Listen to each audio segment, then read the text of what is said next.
ठाण्याच्या राजकीय, सामाजिक आणि सांस्कृतिक घडामोडींचं वर्तमान चित्र दाखवणाऱ्या ठाणे वर्तमानमध्ये मी नितीन बोरसे आपलं पुन्हा एकदा हार्दिक स्वागत करतो. सादर करीत आहोत आजच्या ठळक बातम्या. शिवसेना वागळे विभाग प्रमुख तथा माजी नगरसेवक एकनाथ भोईर यांचा वाढदिवस विविध सामाजिक उपक्रमांनी साजरा करण्यात आला. यानिमित्त दिव्यांगांना मोफत धान्य वाटप, ज्येष्ठ नागरिकांना छत्री आणि TMT प्रवास कार्डाचं वितरण करण्यात आलं. सकाळी श्री भोईर यांनी टेंबी नाका येथील आनंद आश्रमांमध्ये जाऊन धर्मवीर आनंद दिघे यांना आदरांजली वाहिली. तसंच उपमुख्यमंत्री श्री एकनाथ शिंदे यांची सदिच्छा भेट घेतली. सायंकाळी जय भवानी नगर येथे भव्य अभिष्टचिंतन सोहळा संपन्न झाला.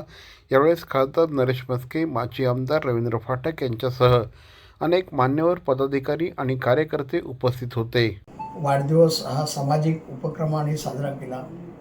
आपण पाहिला असेल, सर्वसामान्यांना जे काही अपेक्षित गोष्टी असतात, अगदी ज्येष्ठ नागरिकांना आता आपण पाहतो पावसाळा तोंडावर येऊन ठेपलेला आहे.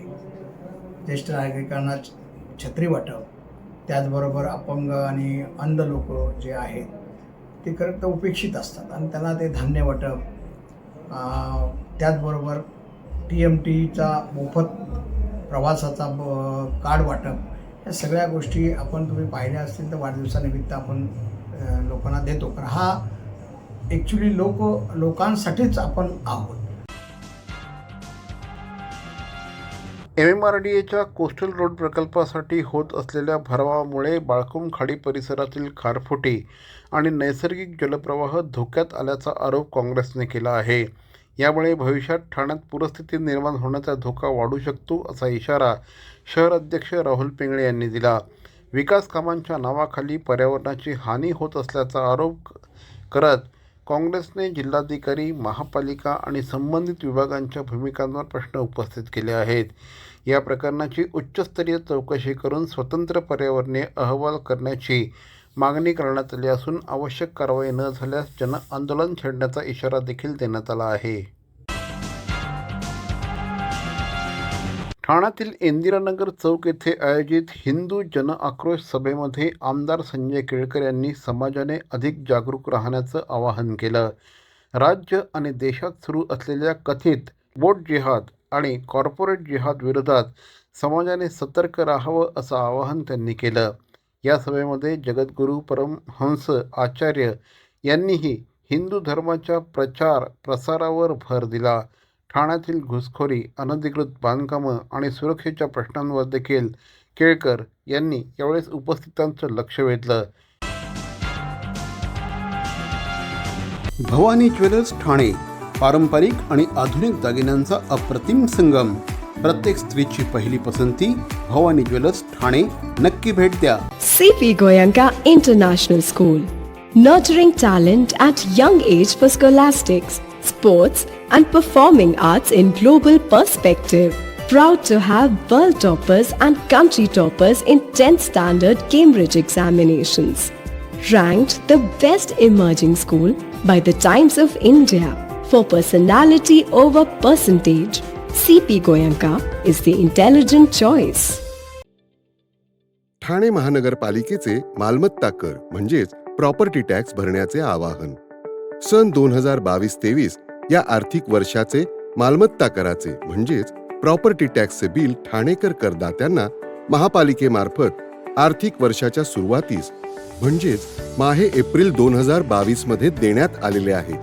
तथापि अद्यापही काही करदात्यांनी मालमत्ता कर महापालिकेकडे जमा केलेला नाही.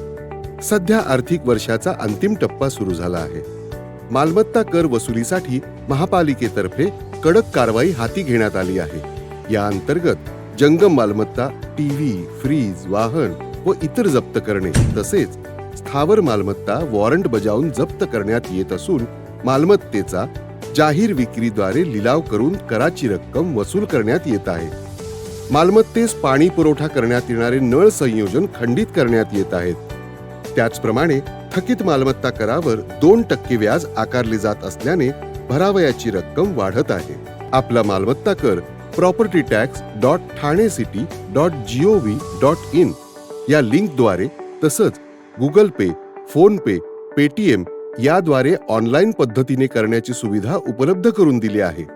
शनिवार, रविवार व सार्वजनिक सुट्टीच्या दिवशी नागरिकांना मालमत्ता कर भरणे सोयीचे व्हावे याकरता महापालिकेचे मालमत्ता कर संलग्न कार्यालय या दिवशी कार्यान्वित ठेवण्यात आलेले आहे. तरी मालमत्ता कर वसुलीची अप्रिय कारवाई टाळण्याच्या दृष्टिकोनातून मालमत्ता कर भरून महापालिकेस सहकार्य करावे. धन्यवाद. अन्न आणि औषध प्रशासनाने ठाणे जिल्ह्यामध्ये 30 आणि 31 मे रोजी धाड सत्र राबवत 11,12,000 रुपयांची 3,453 किलो आंबे जप्त केले. आंबे कृत्रिमरित्या पिकवण्यासाठी इथिलीन सदृश स्प्रेचा गैरवापर केल्याप्रकरणी 3 जणांवर कारवाई देखील करण्यात आली. तसंच जागतिक तंबाखू विरोधी दिनानिमित्त गुटखा, पान मसाला आणि सुगंधित तंबाखू विरुद्ध मोहीम राबवून 4,74,000 रुपयांचा साठा जप्त करण्यात आला. यावेळेस 36 प्रतिष्ठानांवर कारवाई करण्यात आली. 31 प्रतिष्ठाने सील आणि 37 जणांना अटक करण्यात आली. नागरिकांनी भेसळ आणि गैरप्रकाराची माहिती प्रशासनाला देण्याचं आवाहन करण्यात आलं.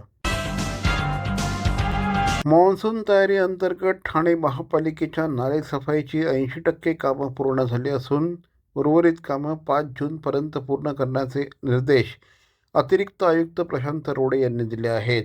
मुंब्रा आणि दिवा परिसरातील नाल्यांवर विशेष लक्ष केंद्रित करण्यात आलं आहे. नाल्यांमध्ये वाहून येणारा कचरा, तबेले आणि गोठ्यांमुळे अडथळा निर्माण होणारे पाण्याचे मार्ग यांची तपासणी करण्याच्या सूचना देण्यात आल्या आहेत. तसंच कोस्टल रोड आणि बुलेट ट्रेन प्रकल्प परिसरात पाणी साचणार नाही याची खबरदारी घेण्याचे निर्देश देखील देण्यात आले आहेत.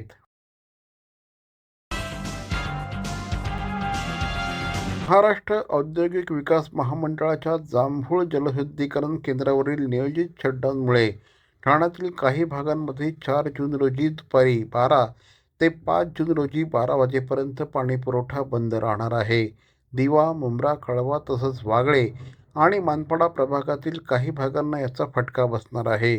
एल निनो आणि आयोडीच्या परिणामांमुळे संभाव्य पाणी टंचाई टाळण्यासाठी हा निर्णय घेण्यात आला आहे.